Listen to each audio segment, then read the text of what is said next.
After the hype of Alien Romulus has settled down, since I didn't get the chance to upload this video when it was closer to its release date. But hey, that doesn't matter, I can still talk about the Xenomorphs and hopefully get some views from this.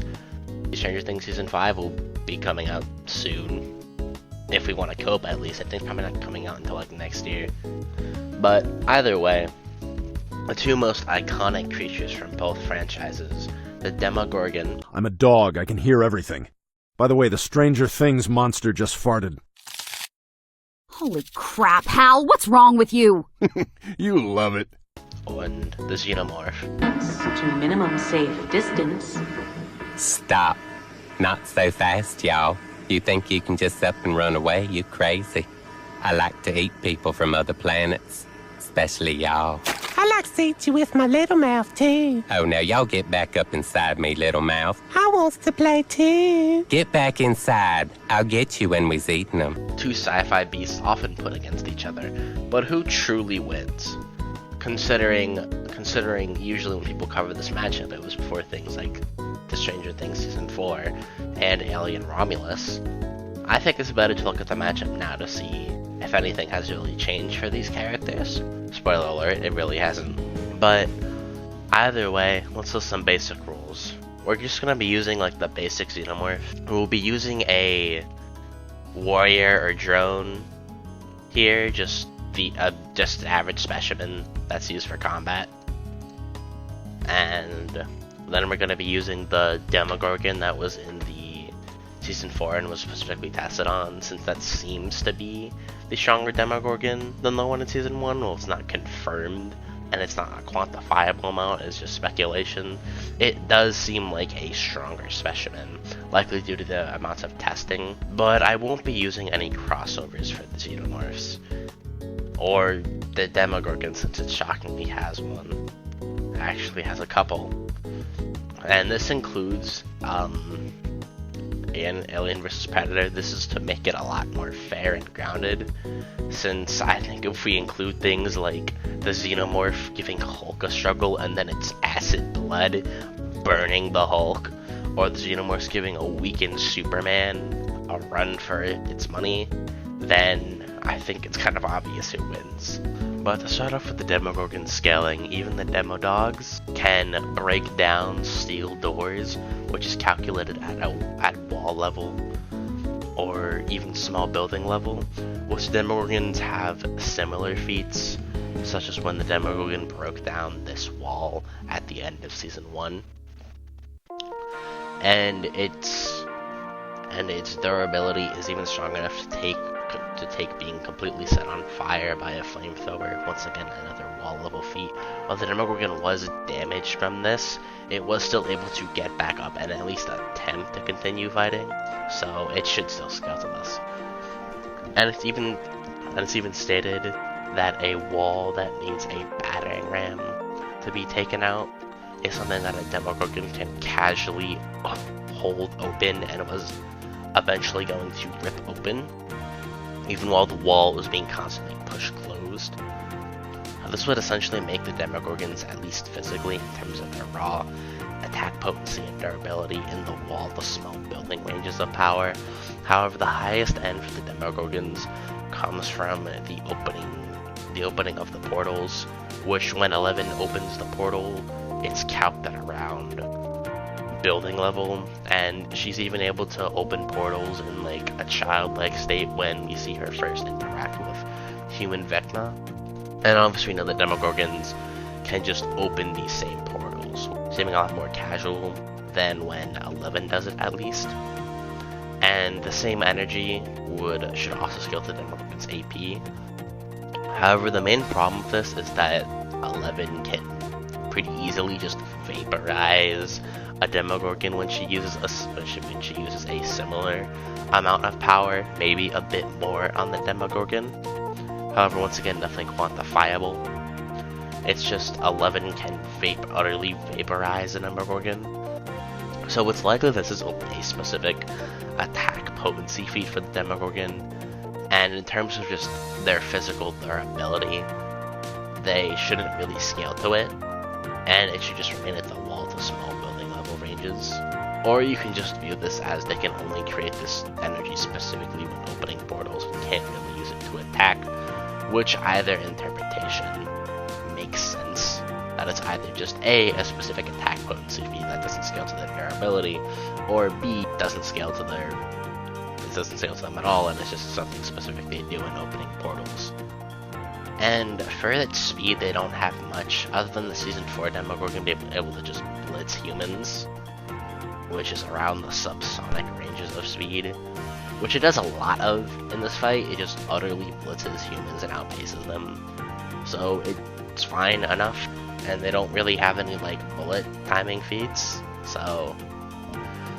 But for their abilities and hacks, they don't seem to have much. They have a really limited form of telekinesis that they honestly don't use that much.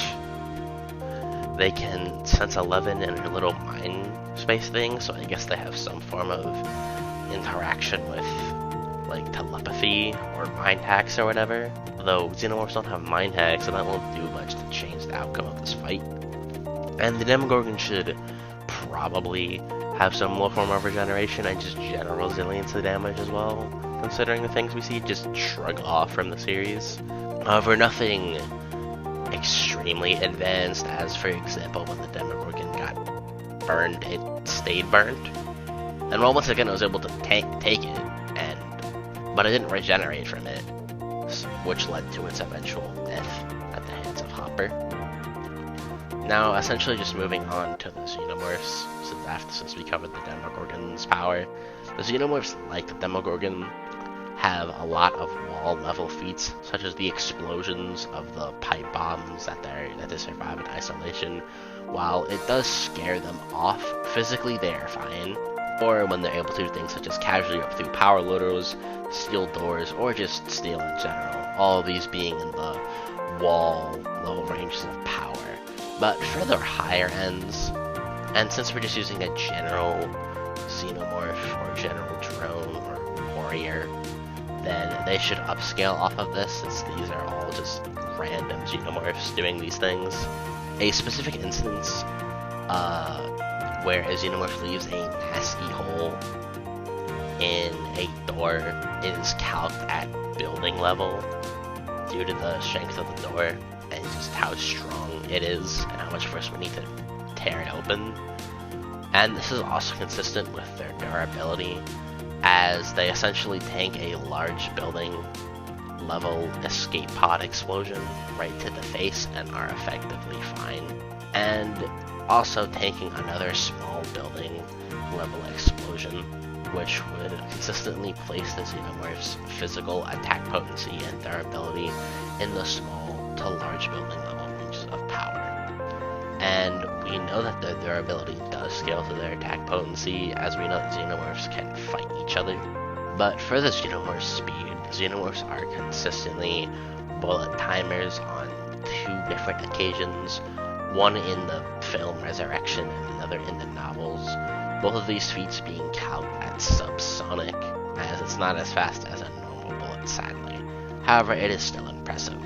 And obviously but for their hacks and notable abilities, I won't cover literally everything, since the Xenomorph actually has a lot, quite shockingly enough. But I'm going to cover over the things that are most notable in this fight. The Xenomorphs have incredibly impotent acid, which can even affect things on a molecular level, and go through layers and layers of thick metal.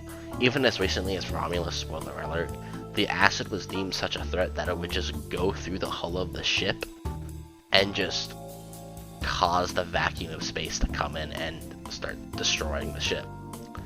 And they don't even need to just be damaged to use this acid. They can just shoot it out of their mouth in specific instances, like we see in Resurrection. Xenomorphs can also secrete the black goo from themselves, which can just screw up the genetic makeup of their opponent or just kill a person by pure touching.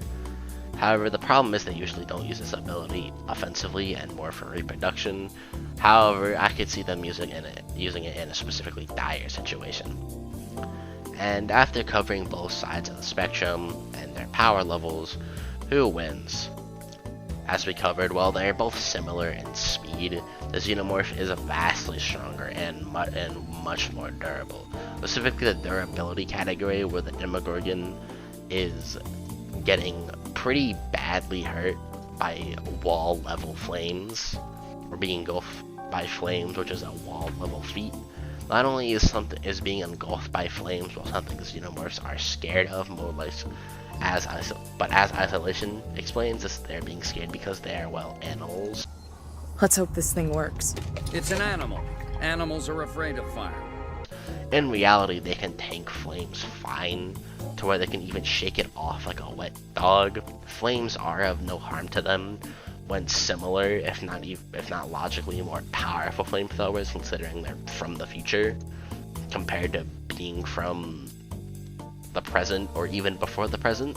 Then more or less any of the Xenomorph's higher end durability feats are way above the Demogorgon's level of power.